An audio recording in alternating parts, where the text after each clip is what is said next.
Speed the distance covered in unit time is called speed.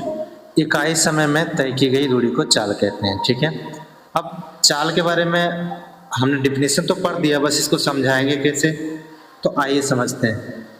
जैसे मान लीजिए कि आप यहाँ से यहाँ तक की दूरी आपने तय की है, तो आपने यहाँ से यहाँ दूरी तय करने में कुछ ना कुछ तो समय लिया होगा। ठीक है, मान लीजिए कि यहाँ से यहाँ तक में आपने 1 मीटर का दूरी तय किया है।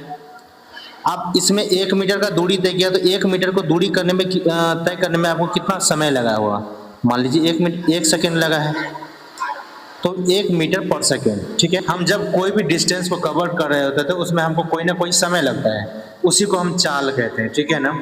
तो इसमें speed is a scalar quantity. Speed कोई वेक्टर क्वांटिटी नहीं होता है। क्यों? क्योंकि इसमें कोई दिशा का मायने नहीं रखता है। इसमें आप एक प्रॉपर डिस्टेंस को आप कवर करते हैं तो आपको उसमें कुछ ना कुछ समय लगता है, बस आप इतना समझ लो। ठीक है, तो आपने यूनिट क्या है? मीटर पर सेकेंड होता है। ठीक है, जो कि हमने यही आपको समझा दिया।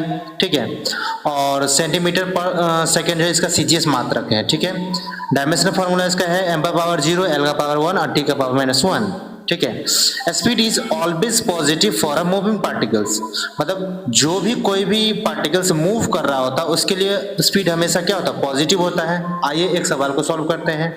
What constant speed should be maintained in order to reach a distance of 600 kilometre in 10 hours? 100 kilometre को 10 घंटा में तय करने के लिए उसको स्पीड को यानी चाल को इसको मतलब मेंटेन करके रखना होगा, समझे ना। तो आप इसको स्पीड निकालेंगे तो स्पीड बराबर क्या होता है? स्पीड इक्वल टू होता है डिस्टेंस अपॉन टाइम। चाल बराबर दूरी बटा समय होता है ना, डिस्टेंस अपॉन टाइम। तो स्पीड हमारा ये डिस्टेंस कितना 100 किलोमीटर और 10 घंटा। ठीक है, तो ये गया यानी 60 किलोमीटर पर आवर इसकी चाल हमेशा होनी चाहिए। ठीक है, 600 किलोमीटर जाने के लिए। तो आई होप कि ये बातें आपको क्लियर हो रही होगी। धन्यवाद।